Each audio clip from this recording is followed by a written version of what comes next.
कुछ नेता ऐसे होते हैं जिन्हें कोई भी विभाग दे दो वो अपने काम पे दम पर अपनी अलग पहचान बना लेते हैं। ऐसे नेताओं में छत्तीसगढ़ में एक नाम आता है बृजमोहन अग्रवाल का। उन्हें जिस विभाग में भी मंत्री पद की जिम्मेदारी दी गई है उन्होंने अपने कामों से हमेशा एक अलग पहचान बनाई है। इस बार उन्हें छत्तीसगढ़ में विष्णुदेव साय की सरकार में स्कूली शिक्षा और उच्च शिक्षा की जिम्मेदारी भी मिली है। इसके अलावा संस्कृति और पर्यटन मंत्रालय भी, इसके पहले भी वो इस विभाग को संभाल चुके हैं। लेकिन इस पर कुछ नया करने की चाहत में उन्होंने जो एक समीक्षा बैठक ली गत दिवस, उसमें स्कूल शिक्षा विभाग में उन्होंने एक घोषणा की वहाँ पर अपने विभाग के साथियों के साथ कि 11वीं कक्षा तक के विद्यार्थियों को निःशुल्क किताबें कैसे दी जा सकती है इसकी तैयारी करें, और साथ ही साथ जो 9वीं कक्षा के बच्चे हैं उनके लिए निःशुल्क साइकिलों की व्यवस्था की जाए। ये खास निर्देश उन्होंने अपने विभागीय कर्मचारियों को, अधिकारियों को दिए हैं। उसके बाद उन्होंने एक और बैठक ली उच्च शिक्षा विभाग से संबंधित, और उसमें ख़ास तौर पे उन्होंने कहा कि जो पहले से 100 कॉलेज सरकार चला रही है उनमें अंग्रेजी मीडियम की क्लासेस की एक अलग से व्यवस्था की जाए। उसके साथ ही साथ इसके लिए बल्कि वर्क प्लान बनाने की बात भी उन्होंने अधिकारियों से कही। और उसके अलावा जो बात हुई उसमें अधिकारियों को सख्त निर्देश दिए कि वे कोई भी फाइल 7 दिनों से ज़्यादा अपने पास ना रखें, यदि वो ऐसा करते हैं तो उनके खिलाफ सख्त कार्रवाई की जाएगी। इसके अलावा जो उन्होंने कहा कि जो बीएससी का जो कोर्स है तो बीएससी कोर्स में कृषि विज्ञान को भी शामिल रखने की काम शुरू कर दिया जाए, मतलब बीएससी में अब कृषि विज्ञान भी पढ़ाया जाएगा, ऐसा शिक्षा मंत्री ने एक निर्देश जारी किया हुआ है। इसके अलावा जो सामान्य शिक्षा है, सामान्य शिक्षा के साथ साथ विद्यार्थियों को नैतिक शिक्षा, सांस्कृतिक शिक्षा और आध्यात्मिक शिक्षा भी मिलनी चाहिए ताकि उनका सर्वांगीण विकास हो सके। और उसके अलावा एक बात उन्होंने कही कि कॉलेज के विद्यार्थी जो गरीब वर्ग के आते हैं, जिनके पास आने जाने के लिए साधन नहीं है, ऐसे लोगों के लिए कॉलेज आने के लिए बसों के पास जारी किए जाए या उनको बसों का किराया उन तक उपलब्ध हो, इसकी भी व्यवस्था अधिकारियों को करने के लिए उन्होंने निर्देश दिए। बहरहाल अपने काम के लिए हमेशा अलग पहचान बनाने वाले बृजमोहन अग्रवाल के ये आदेश उनका अधीनस्थ कर्मचारी कब तक पूरे कर पाते हैं इस पर हम सबकी निगाह रहेगी। लेकिन निसंदेह ये जरूर है कि बृजमोहन अग्रवाल के स्कूली शिक्षा और उच्च शिक्षा मंत्रालय संभाल लेने से निसंदेह शिक्षा के क्षेत्र में एक बहुत बड़ा बदलाव आने का अंदाजा लगाया जा रहा है। अब एक खबर दुर्ग से। दुर्ग में पुष्पेंद्र मीणा के स्थान पर अब ऋचा प्रकाश चौधरी ने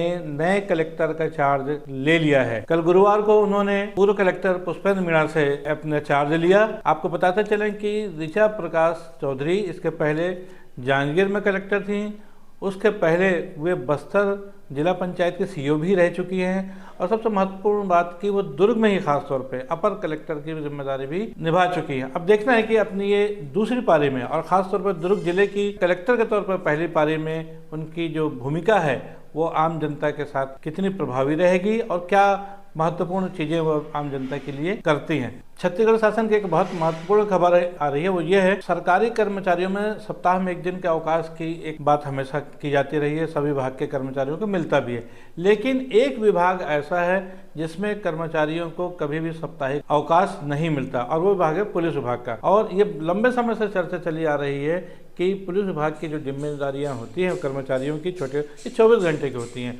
यदि इनको अवकाश मिलता भी है तो 4-4 घंटे का मिलता है, लेकिन अपने परिवार के साथ कभी भी पूरे दिन का अवकाश आमतौर पर नहीं मिलता है। इसके लिए कोई गाइडलाइन सरकार ने कभी भी नहीं बनाई है। लेकिन इस बार गृह मंत्रालय संभालने वाले कवर्धा के विधायक और उप मुख्यमंत्री विजय शर्मा ने एक आवश्यक पहल की है। गत दिवस उन्होंने पीएचक्यू में अधिकारियों की बैठक ली और अधिकारियों से बातचीत के दौरान उन्होंने ये जानना चाहा कि पुलिस विभाग किस तरह से काम करता है। उप मुख्यमंत्री और गृह मंत्री विजय शर्मा की रुचि को देखते हुए, उनके इंटरेस्ट को देखते हुए विभागीय अधिकारियों ने भी उनका भरपूर सम्मान किया और उनको बताया, अंदर की जो वर्किंग सिस्टम होता है वो उन्होंने बताया। और उस पर ये चर्चा भी हुई कि कहीं ना कहीं पुलिस विभाग को भी जो लोग काम कर रहे हैं उनको सप्ताह में 1 दिन अवकाश मिलना चाहिए। और उम्मीद की जा रही है कि जिस ढंग से चर्चा हुई है आने वाले समय में कोई ऐसी नीति बन सकती है जिसमें ये बरसों पुरानी जो मांग है पुलिस विभाग की वो पूरी हो सके। इसके अलावा भी पुलिस विभाग की बहुत सारी तकलीफें हैं जिसमें उनके कपड़े धोने के जो खर्चे हैं, जूते के काम हैं, जूते चमकाने के, मतलब जो मेंटेनेंस का जो हिसाब किताब है वो अंग्रेजों के ज़माने से जो कानून बना हुआ वो लागू हो, बहुत नाम मात्र का पैसा मिलता है, उसमें भी एक बड़ा संशोधन किए जाने की आवश्यकता महसूस की जा रही है। उम्मीद की जा रही है विभाग संभाल रहे विजय शर्मा आने वाले दिनों में पुलिस विभाग के इन समस्याओं पर भी जरूर गौर करेंगे। अब ये खबर है दिल्ली से। दिल्ली में एक भूचाल चल रहा है। हेमंत सोरेन जो कि झारखंड झारखंड के मुख्यमंत्री हैं, उसके बाद दिल्ली के मुख्यमंत्री अरविंद केजरीवाल, जिन्हें लगातार ईडी नोटिस दे के बुला रही है। हेमंत सोरेन 7 बार कम से कम नोटिस मिलने के बावजूद भी नहीं गए, उन्होंने अपने तरीके से नोटिसों का जवाब दिया। वही स्थिति दिल्ली के मुख्यमंत्री अरविंद केजरीवाल की है। परसों 3 तारीख को भी उनको ईडी ने तलब किया था, लेकिन उन्होंने चुनाव में व्यस्तता की वजह से बताते हुए वो नहीं गए, और साथ ही उन्होंने कहा कि उनका जो सम्मन्स है वो गैर कानूनी है। उन्होंने उसके सम्मन्स के औचित्य पर भी सवाल उठाए। अब एक नया नाम इस कड़ी में जुड़ रहा है, वो है तेजस्वी यादव का। तेजस्वी यादव बिहार के उप मुख्यमंत्री हैं और लालू यादव के पुत्र हैं। आपको याद है कि लालू यादव पर एक बड़ा आरोप लगा था रेल मंत्री रहते हुए। वर्ष 2004 से लेकर के 2009 तक रेल मंत्री थे, और लैंड फॉर जॉब मतलब काम के बदले ज़मीन लेने का आरोप उन पर लगा हुआ था।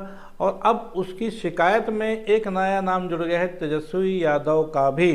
सरकार ने या ईडी ने उसकी जांच के दौरान उस नाम को जोड़ते हुए उप मुख्यमंत्री तेजस्वी यादव को भी दूसरी बार सम्मन भेजकर बुलाने का प्रयास किया। आज 5 तारीख को उनको ईडी के सामने पेश होना था, लेकिन आरजेडी के जो सूत्र हैं उन्होंने कल रात को यह बता दिया था कि तेजस्वी यादव नहीं जाएंगे, और आज हुआ भी ऐसा। सुबह 11 बजे उनको वहां जाना था, और तेजस्वी यादव यानी आरजेडी की तरफ से कह दिया गया कि व्यस्तता के कारण वो नहीं आ पाएंगे। बहरहाल तो देखा जाए कि फिलहाल ईडी की रेंज में 2 मुख्यमंत्री शामिल हैं जो कि इंडिया घटक दल से शामिल है। वो हैं दिल्ली के मुख्यमंत्री अरविंद केजरीवाल और झारखंड के मुख्यमंत्री हेमंत सोरेन। ये तीसरा नाम है जो कि बिहार के उप मुख्यमंत्री हैं, तेजस्वी यादव। और तीनों ने जिस तरह से ईडी के सम्मन्स का बहिष्कार किया है या कर रहे हैं, उससे ऐसा लगता है कि इंडिया गठबंधन के लोगों ने कोई ना कोई एक नई स्ट्रेटेजी प्लान कर ली है, और जिसके तहत वो इस तरह से ईडी के सम्मन्सों का लगातार जवाब दे रहे हैं और उसका पालन नहीं कर रहे हैं। तो एक बहुत बड़ा टकराव, ये बहुत बड़ी विचित्र परिस्थितियां निसंदेह आने वाले समय में सामने आएंगी। आज तेजस्वी यादव ने बल्कि कहा भी कि न ये पहली बार है न ये आखिरी बार, ये तो चलता रहेगा, जब तक चुनाव है तब तक ये स्थितियां आती रहेंगी। बहरहाल 3 महीने बाद लोकसभा के चुनाव है। इंडिया गठबंधन से जुड़े हुए तमाम राजनीतिक दलों के लोग ये बार बार आरोप लगा रहे हैं केंद्र सरकार पर कि वो विपक्षी दलों को दबाने के लिए इस किस्म से ईडी और अन्य जो केंद्रीय जांच एजेंसियां हैं उनका दुरुपयोग कर रही है। और ऐसे आरोप प्रत्यारोपों के बीच देखना है कि आने वाले 2-3 महीनों में ईडी या अन्य केंद्रीय एजेंसियां किस तरह से विपक्षी नेताओं को टारगेट बनाती हैं और विपक्षी नेता उससे बचने के लिए किस तरह की रणनीति अपनाते हैं। आज के लिए बस इतना ही। मैं हूं बीडी निजामी और आप देख रहे हैं न्यूज़ T20। हमारी एक खबर आपको कैसी लगी इस पर अपनी राय अवश्य दें। हमारी खबर को लाइक करें, हमारे चैनल को सब्सक्राइब करें। कल फिर मिलेंगे किसी नई खबर के साथ, तब तक के लिए दीजिए इजाज़त। जय हिंद, जय भारत, जय छत्तीसगढ़।